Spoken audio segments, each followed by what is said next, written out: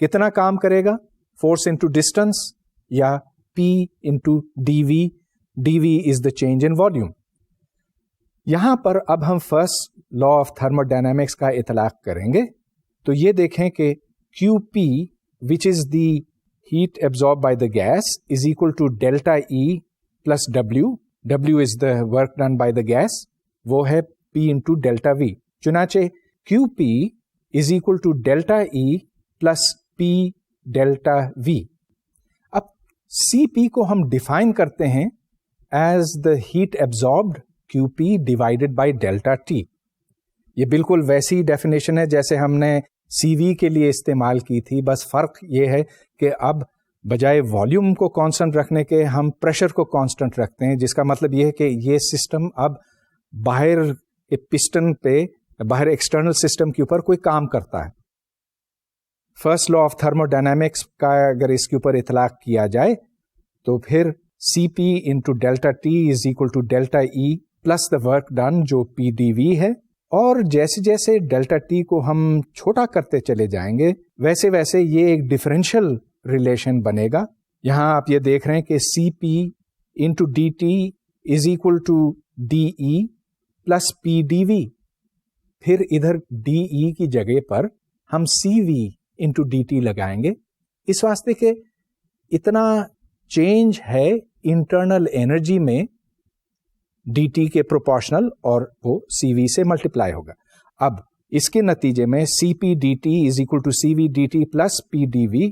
یہاں پر پھر آپ PV ایکولز NKT استعمال کریں تو پھر CP into DT is equal to CV DT plus NK DT.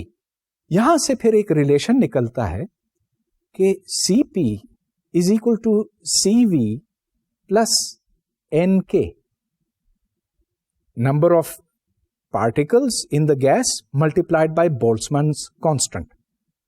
اور اب بڑی دلچسپ بات بنی کہ CP CV سے بڑا ہوگا اور جو فرق ہے وہ ہم نے کیلکولیٹ کر لیا.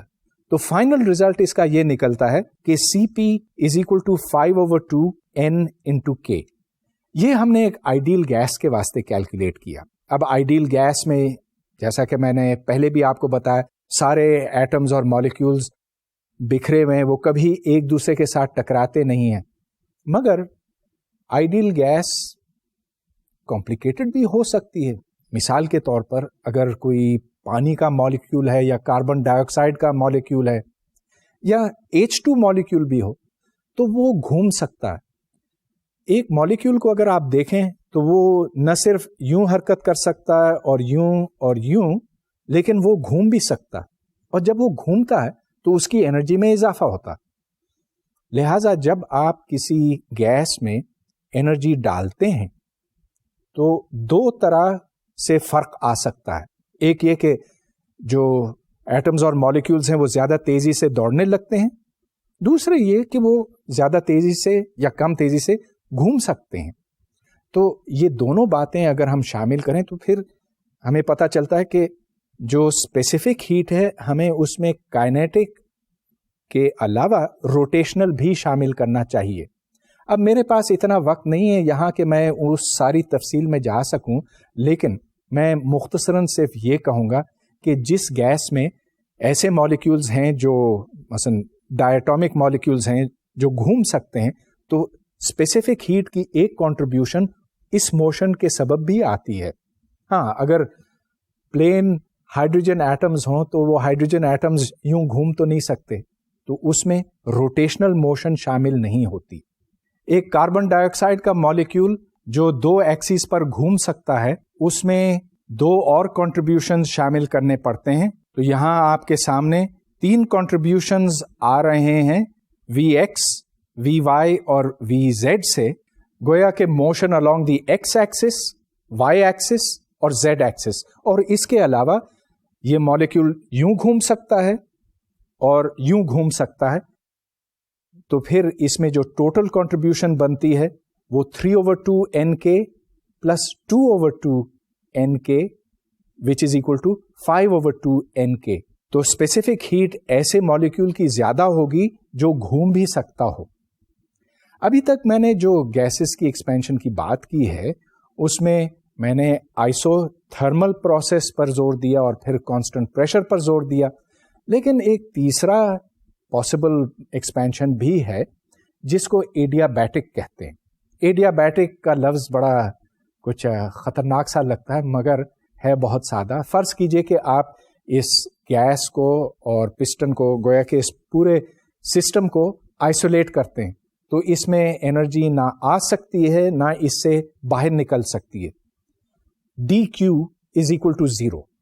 میرا مطلب یہ کہ ہیٹ نہ اندر آ رہی ہے نہ باہر جا رہی ہے. تو چلیے اب first law of thermo dynamics کا اطلاق اس کے اوپر کرتے ہیں. یہاں پر آپ دیکھ رہے ہیں کہ dQ is equal to dE plus dW, where dW is the work done by the gas اور اس کی مقدار 0 ہے. اس کا مطلب یہ بھی ہے کہ اگر گیس کوئی کام کرتی ہے تو وہ صرف اس لیے کر سکتی ہے کہ اس کی انٹرنل انرجی کم ہوتی ہے. سو DE plus dW is equal to 0. ایک کم ہوتا تو دوسرا بڑھتا ہے. DE کی جگہ پر اگر ہم CV into DT لگائیں تو پھر CV DT plus PdV 0 بنے گا اور یہاں سے پھر DT by T plus NK over CV into DV by D is equal to 0. اب چونکہ CP minus CV کی ویلیو ہے N into K، اس واسطے ہم اس کو اب مزید سمپلیفائی کر سکتے ہیں اور اگر یہ کریں تو پھر CP over CV minus 1 is equal to gamma minus 1. یہاں پر گاما کا مطلب ہے the ratio of CP to CV. لہذا DT by T plus gamma minus 1 into DV by V is equal to 0. اور اگر آپ اس کو ایک سٹیپ آگے بڑھائیں تو ادھر سے ایک بڑا اہم نتیجہ نکلتا ہے کہ for a gas which is expanding adiabatically PV to the gamma is equal to a constant. So pressure into volume to the power gamma is fixed. گویا کہ اگر ہم اس پریشر اور والیوم سے شروع کرتے ہیں اور اس پریشر اور والیوم تک پہنچتے ہیں اور یہ ایک ایسے رستے سے جس میں کوئی ہیٹ اس میں نہ ڈالی جاتی ہے نہ اس سے نکالی جاتی ہے تو پھر ایکویشن آف اسٹیٹ یہ ہوگی PV to the gamma is equal to a constant. اور جیسا کہ میں نے آپ کو بتایا gamma is equal to the ratio of the specific heats. Specific heat at constant pressure divided by specific heat at constant volume. یہاں سے پھر ہم یہ معلوم کر سکتے ہیں کہ کتنا کام کیا جاتا ہے. کام کی مقدار ہمیشہ PdV ہوتی ہے لیکن ادھر ہم ڈائریکٹلی DW کو یوں لکھ سکتے ہیں as minus CV into DT اور جو ایڈیابیٹک ورک ہے آپ اگلے چند سٹیپس کو دیکھیں تو یہ بنتا ہے integral CV DT which is minus CV DT اور آخر میں جو نتیجہ اس سے نکلتا ہے that is P1 V1 minus P2 V2 divided by gamma minus 1. یہ first law of thermo dynamics کے اپلیکیشن کی ایک مثال تھی اور فرسٹ لا میں کوئی بڑی بات ہے نہیں. بنیادی طور پر یہ law of conservation of energy ہی ہے. تو اگر ہم ایک سسٹم میں کچھ ہیٹ شامل کرتے ہیں اس کے اوپر کچھ کام کرتے ہیں تو اس کی انٹرنل انرجی میں اضافہ ہوتا ہے. Delta E is equal to delta Q plus delta W. Second law of thermodynamics اس سے زیادہ دلچسپ ہے اور اس میں زیادہ گہرائی ہے. اس کو بیان کرنے کے کئی مختلف طریقے ہیں. ایک سادہ طریقہ بیان کرنے کا یہ ہے کہ گرمی کبھی کسی ٹھنڈے جسم سے گرم جسم کی طرف نہیں جا سکتی، جس سے یہ نتیجہ نکلتا ہے کہ آپ کبھی ایک ایسے سسٹم سے کام حاصل نہیں کر سکتے جس میں ٹھنڈا جسم ٹھنڈا ہوتا چلا جائے اور گرم گرم ہوتا چلا جائے. گو کہ یہاں پر law of conservation of energy کی خلاف ورزی نہیں ہو رہی، لیکن یہ ممکن نہیں کہ ٹھنڈے میں سے گرمی نکل کر گرم جسم کی طرف جائے، وہ جس کا درجہ حرارت زیادہ ہے. دوسرے لفظوں میں there can be no process whose only final result is to transfer thermal energy from a cooler object to a hotter object. اب یہ ایک بڑا بنیادی اصول ہے اور ایسے لگتا ہے کہ بس یہ تو صرف ایک کامن سینس کی بات ہے، لیکن یہ اتنا سادہ بھی نہیں ہے، کیونکہ اس سے جو نتائج برآمد ہوتے ہیں وہ بعض دفعہ کافی حیران کن ہیں. اس کی ایپلیکیشنز بے حساب ہیں اور اس کے لیے کچھ مجھے انجنز کے بارے میں بات کرنا ہوگی. بھاپ کے انجن کا میں نے شروع ہی میں ذکر کیا تھا. اس کا اصول یہ ہے کہ آپ کسی پانی کے ریزروار کو گرم کرتے ہیں، پانی کی مقدار جس میں خاصی ہوتی ہے آپ اس میں انرجی کا اضافہ کرتے ہیں تو پھر وہ پانی بھاپ میں تبدیل ہو جاتا ہے. اس ڈائیگرام میں آپ دیکھتے ہیں کہ جب گرمی پانی کو پہنچائی جاتی ہے تو پھر پانی بھاپ میں تبدیل ہوتا ہے. بھاپ پہنچتی ہے ایک انجن میں، انجن میں ایک پسٹن ہے، پسٹن آگے جب جاتا ہے تو اس سے پھر ایک پہیہ گھومتا ہے، وہ پہیہ پھر آگے جا کر ایک دوسرے پہیے کو گھماتا ہے وغیرہ، اور اس طرح سے اس بھاپ کے انجن سے کام لیا جاتا ہے. آخر جب بھاپ نکل کر کسی کنڈینسر میں داخل ہوتی ہے تو پھر ادھر دوبارہ پانی میں یہ تبدیل ہو جاتی ہے اور پھر اس کو پھر ریسائکل کیا جاتا. اسی طرح سے ایک موٹر سائیکل کا انجن یا گاڑی کا انجن بھی کام کرتا ہے، گویا کہ ایک ایکسپینشن کے ذریعے سے کوئی میکینیکل موشن ہوتا ہے. اسی طرح سے آپ یہ دیکھتے ہیں کہ اس انجن میں گیس پہلے اندر آتی ہے، پھر اس کو کمپریس کیا جاتا ہے، کمپریس کرنے کے بعد پھر ایک سپارک سے اس کو جلایا جاتا ہے، اس کو اگنیشن سٹروک کہتے ہیں، جس کے بعد پسٹن باہر کی طرف نکلتا ہے اور یہ پاور سٹروک کہلاتا ہے. آخر میں گیس کا اخراج ہوتا ہے اور اس آخری مرحلے کو ایگزاسٹ سٹروک کہتے ہیں. تو یہاں ان تمام انجنوں میں دو ٹیمپریچرز ہیں، ایک ہائی ٹیمپریچر ایک لو ٹیمپریچر. مثال کے طور پر جو بھاپ کا انجن ہے، جب آپ بھاپ پیدا کرتے ہیں تو اس کا ٹیمپریچر کوئی 100 ڈگری سے زیادہ ہوتا، یا جب ڈیزل یا پیٹرول کا انجن ہے تو جہاں سپارک لگتا ہے ادھر ہائی ٹیمپریچر پیدا ہوتا ہے، اور پھر جہاں اس کا اخراج ہوتا ہے وہ فضا میں، اور فضا کا ٹیمپریچر جتنا بھی ہے 30 degree centigrade 40 degree centigrade. گویا کہ یہ دو علیحدہ ٹیمپریچرز ہیں، ایک ہائی ٹیمپریچر ایک لو ٹیمپریچر، اور یہ تمام مشینیں بھاپ کا انجن ہو یا ڈیزل کا، یہ ان دو ٹیمپریچرز کے درمیان کام کرتے ہیں. اب اس کو ہم یوں سمجھ سکتے ہیں کہ ہائی ٹیمپریچر سے ہیٹ QH موصول ہوتی ہے، یہ انجن میں پہنچتی ہے اور انجن میں وہ صلاحیت پیدا کرتی ہے کہ وہ کام کر سکے، مگر یہ ساری ہیٹ کام میں تبدیل نہیں ہو سکتی. اس کا ایک حصہ باہر فضا کو یا جو ماحول ہے اس میں چلا جائے گا اور یہ زائد ہیٹ ہے، یہ ریجیکٹڈ ہیٹ ہے. اس کو یہاں پر QC کہا گیا ہے، اس کو کولڈ ریزروار ایٹ ٹیمپریچر TC کہا گیا ہے. یہاں پر Q کی مقدار بنتی ہے ڈیلٹا E پلس W، جس کا مطلب یہ کہ جتنی ہیٹ اندر ڈالی گئی اس کے دو حصے بنے، ایک حصے سے کام لیا گیا اور ایک ضائع ہو گئی. ہم کبھی ایسے نہیں کر سکتے کہ جو ضائع ہونے والا حصہ ہے اس کو زیرو کر دیں. چلیے اس بات کو اب بہتر سمجھتے ہیں. تو یہاں پر Q is equal to delta E plus W، جہاں سے W کی مقدار بنتی ہے Q high minus Q low, یعنی کہ Q in high minus Q out C. اب میں ایک کوانٹٹی ڈیفائن کرتا ہوں جس کو ایفیشنسی کا نام دیا گیا ہے. ایفیشنسی سے مطلب یہ کہ آپ کتنا کام حاصل کر سکتے ہیں اتنی ہیٹ اندر ڈال کر. تو اگر ہیٹ اندر Q ان کہا جائے تو epsilon is equal to W divided by Q in. W کو آپ فرسٹ لا آف تھرموڈائنامکس سے لگائیں تو it is Q in minus Q out divided by Q in. لہذا اس کی مقدار بنتی ہے 1 minus Q out over Q in. کتنی ہیٹ ضائع ہوتی ہے اس کا انحصار اس بات کے اوپر ہے کہ نچلا ٹیمپریچر کیا ہے، اور کتنی ہیٹ ایبزارب ہوتی ہے اس کا انحصار ہے کہ ہائر ٹیمپریچر کتنا ہے.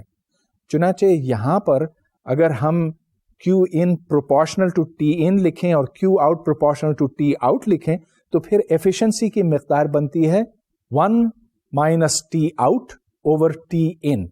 گویا کہ ایفیشنسی کے لیے ہم نے ایک فارمولا ڈیرائیو کیا ہے اور میں یہ دہراتا ہوں, it is 1 minus the temperature of the lower reservoir divided by temperature of the upper reservoir. اب اگر آپ ان دونوں کا ریشیو لیں T lower divided by T higher تو یہ 1 سے کم ہے, اس واسطے epsilon 1 minus something less than 1 ہے اور یہ خود 1 سے یقیناً کم ہے, جس کا مطلب یہ بنتا ہے کہ ہم کبھی کوئی ایسی مشین نہیں بنا سکتے جو سارے کا سارا ہیٹ کام میں تبدیل کر سکے. So there can never be 100% efficiency. یہی بات ایک ریفریجریٹر کے اوپر صادق آتی ہے, اور اب میں ریفریجریٹر کے بارے میں مختصراً آپ کو بتاتا چلوں گا. یہ دیکھیں کہ ایک انجن, ایک ہیٹ انجن کیا کرتا, آپ ایک ہائی ٹیمپریچر سے اس کو ہیٹ فراہم کرتے ہیں اور اس کا ایک حصہ کام میں تبدیل ہوتا ہے اور کچھ ضائع چلا جاتا ہے. لیکن ریفریجریٹر میں کام الٹا ہے. ریفریجریٹر کا کام یہ ہے کہ ایک ہائی ٹیمپریچر سے لو ٹیمپریچر تک لے جایا جائے. تو فرض کیجئے کہ آپ ریفریجریٹر کے اندر کوئی پانی کی بوتل رکھتے ہیں, تو اس پانی کی بوتل سے ریفریجریٹر انرجی کھینچ کر باہر نکالتا ہے, اس میں سے گرمی کھینچ کر باہر نکالتا. مگر ریفریجریٹر خود بخود تو نہیں چلتا نا, آپ کو کوئی انرجی دینا پڑتی ہے, بجلی فراہم کرنی پڑتی ہے. تو یہاں حساب الٹا ہے, آپ انرجی اندر دیتے ہیں, یہ ہیٹ کھینچتا ہے اور پھر اس کو ہائر ٹیمپریچر پر ریجیکٹ کرتا ہے. تو اس ڈائیگرام میں آپ دیکھیں کہ work comes in, Q C goes up and Q H goes up. یہاں پر ہم ایک دوسرے قسم کی ایفیشنسی ڈیفائن کرتے ہیں جس کو کوایفیشنٹ آف پرفارمنس کہتے ہیں. مطلب یہ کہ آپ کتنی ہیٹ اس پانی کی بوتل یا جو کچھ ریفریجریٹر کے اندر ہے اس میں سے کتنی ہیٹ نکال سکتے ہیں per unit amount of work. تو کام تو آپ کو خود کرنا پڑتا ہے وہ ہیٹ نکالنے کے واسطے. سیکنڈ لا آف تھرموڈائنامکس کا کہنا ہے اس ضمن میں, میرا مطلب یہ کہ ریفریجریٹر کے حوالے سے, کہ it is impossible for a refrigerator working in a cycle to produce no other effect than the transfer of thermal energy from a cold object to a hot object. سادہ لفظوں میں اس کا مطلب یہ بنتا ہے کہ کوئی ایسا ریفریجریٹر نہیں بنایا جا سکتا جو سارے کا سارا کام اس مقصد کے لیے استعمال کرے کہ ہیٹ کو اس میں سے نکال کر خارج کیا جا سکے. ہمیشہ ایسے ریفریجریٹر کی ایفیشنسی 1 سے کم ہوگی. یہ ساری باتیں سیکنڈ لا آف تھرموڈائنامکس سے منسوب ہیں. اور ایک بڑا دلچسپ کانسیپٹ ہے جو ہمیں سیکنڈ لا سے ملتا ہے, اس کا نام ہے انٹروپی. انٹروپی ایک نیا لفظ ہے آپ کے لیے, اور اس کا وجود آج سے 300 سال پہلے تھا بھی نہیں. انٹروپی کو میتھمیٹکلی ہم ڈیفائن کرتے ہیں چینج کے حوالے سے. اب ایبسولوٹ انٹروپی کی بات میں پھر کسی وقت کروں گا. ابھی میں انٹروپی کو یوں ڈیفائن کروں گا کہ فرض کیجئے کہ آپ کسی جسم میں ڈیلٹا کیو ہیٹ ڈالتے ہیں, ہیٹ کا اضافہ کرتے ہیں, اور اس وقت اس سسٹم کا, اس جسم کا ٹیمپریچر ٹی تھا, تو اس میں اضافہ ہوگا انٹروپی کا ڈی ایس, اور ڈی ایس کی مقدار ہے D Q divided by T. اس کو میں ایک بار پھر دہراتا ہوں. D S which is the increase in entropy is equal to the amount of heat put in D Q divided by the temperature of the system. D S کو ہم کیلکولیٹ کر سکتے ہیں مختلف سسٹمز کے واسطے, اور سب سے آسان تو آئیڈیل گیس ہے جس کی equation of state P V equals N K T ہے. اچھا, تو چلیے اس ڈیفینیشن کو لیتے ہوئے ہم یہ جاننا چاہیں گے کہ جب ہم تھوڑی سی ہیٹ ڈالتے ہیں اس سسٹم میں تو انٹروپی میں کتنا اضافہ ہوتا ہے. گویا کہ ڈی ایس کتنا ہے, اور پھر اس سے ہم آگے انٹیگریٹ کر کے معلوم کریں گے کہ ایس کتنا ہے. یہاں پر D Q is equal to D E plus D W, اور ڈی ڈبلیو وہ کام ہے جو گیس کرتی ہے. تو this is equal to D E plus P D V. اب یاد رہے کہ P V is equal to N K T, چنانچہ پی کی جگہ پر N K T divided by V اگر ڈالا جائے تو پھر D S is equal to D Q by T which is equal to C V D T by T plus N K into D V by V. یہاں سے D S کی قیمت نکل آئی، مگر یہ یاد رہے کہ ہم نے ایک فکس ٹیمپریچر کے اوپر ہیٹ ڈی کیو اندر ڈالی تھی، مگر جیسے آپ اس کے اندر ہیٹ ڈالتے ہیں تو پھر اس کا ٹیمپریچر بڑھتا ہے. چنانچہ اگر ہم یہ جاننا چاہیں کہ ٹوٹل انکریز ان اینٹروپی کتنی ہوتی ہے جب ہم ایک ٹیمپریچر سے دوسرے ٹیمپریچر تک جاتے ہیں، تو پھر ہمیں انٹیگریشن کرنا ہوگی. اس انٹیگریشن میں آپ ٹی پر انٹیگریٹ کریں گے فرام دی انیشل ٹیمپریچر جس کو T1 کہا جائے یہاں پر اپ ٹل دا فائنل ٹیمپریچر، اس کو ہم T2 کہیں گے. چنانچہ delta S is equal to integral T1 to T2 D Q divided by T, اور یہاں سے یہ C V into log of T2 by T1 plus N K into log of V2 by V1 کے برابر ہوتا. چلیے یہ تو ایک میتھمیٹیکل ریزلٹ نکل آیا، اچھی بات ہے، اور اسی طرح سے ہم آگے بڑھ سکتے ہیں. لیکن ایک سوال ضرور اٹھتا ہے کہ یہ انٹروپی ہے کیا چیز؟ آپ اس کا ذکر ہر جگہ سنتے ہوں گے، مگر جب تک ہمیں اس کے بارے میں کچھ فزیکل چیز نہ پتہ چلے تو پھر تھوڑی سی تشنگی رہ جاتی ہے. اب دیکھیے اس کی جو فزیکل انٹرپریٹیشن ہے وہ یہ کہ جیسے جیسے آپ کسی سسٹم کے اندر انرجی ڈالتے چلے جاتے ہیں اور اس کا ٹیمپریچر بڑھتا چلا جاتا ہے، ویسے ویسے اس میں بدنظمی اور بے ترتیبی آتی جاتی ہے. مثلا ایک گیس ہے، گیس میں اگر مالیکیولز کسی رفتار پر چل رہے ہیں ادھر ادھر ایسے رینڈملی، تو جب اس میں مزید انرجی ڈالی جائے گی تو اس میں انتشار بڑھے گا، جس کا مطلب یہ کہ مالیکیول زیادہ تیزی سے ادھر ادھر دوڑنے لگیں گے اور اس کی انٹروپی میں اضافہ ہوگا. تو انٹروپی کے لیے اگر کوئی لفظ ہمیں ایجاد کرنا ہو اردو میں تو بہتر یہ کہ اس کو انتشار یا انتشاریت کہا جائے. گویا کہ اس سے یہ ہمیں پتہ چلے گا کہ دس از اے میجر آف ڈس آرڈر. ایک سسٹم میں جتنا زیادہ آرڈر ہوگا اسی حساب سے اس کی انٹروپی کم ہوگی، اور جتنا زیادہ ڈس آرڈر یا بدنظمی ہوگی اور انتشار ہوگا اسی حساب سے اس میں انٹروپی زیادہ ہوگی. جیسا کہ میں نے آپ کو پہلے بتایا، second law of thermo dynamics کو کئی طرح سے بیان کیا جا سکتا ہے، اور انٹروپی کے حوالے سے اگر ہم اس کی بات کریں تو انٹروپی ایک آئسولیٹڈ سسٹم کے لیے ہمیشہ بڑھتی ہے. کوئی سا بھی آپ سسٹم لیں، چاہے وہ گیس ہو یا لکوڈ یا سالڈ، اگر آپ اس کو اپنے ماحول سے علیحدہ کر لیں تو قدرتی طور پر اس کی انٹروپی وقت کے ساتھ ساتھ بڑھے گی، یعنی کہ اس میں بدنظمی آئے گی، بے ترتیبی آئے گی. اور اس کی میں ایک مثال آپ کو دیتا ہوں. فرض کیجئے کہ جتنے ایٹمز اور مالیکیولز اس کمرے میں بکھرے ہوئے ہیں ان کو میں اکٹھے کرتا ہوں اور یہاں پر لاتا ہوں، ایک چھوٹے ڈبے میں بند کرتا ہوں. اچھا، اس طرح سے اس میں انٹروپی کم ہوگی. کم کیوں؟ اس لیے کہ پھیلاؤ اور بے ترتیبی کم ہے، یہ قدرے زیادہ آرگنائزڈ اور آرڈرڈ ہے. اب فرض کیجئے کہ میں اس ڈبے کو کھول دیتا ہوں تو اس میں سے ایٹمز اور مالیکیولز یوں دوڑتے ہوئے باہر نکلیں گے اور پھر سارے کمرے میں بکھر جائیں گے، انٹروپی بڑھ جائے گی. تو اس طرح سے ہمیں پتہ چلتا ہے کہ وقت بھی آگے بڑھ رہا ہے.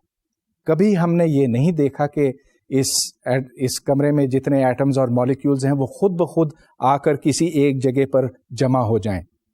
اس طرح سے انٹروپی کم ہو جاتی ہے.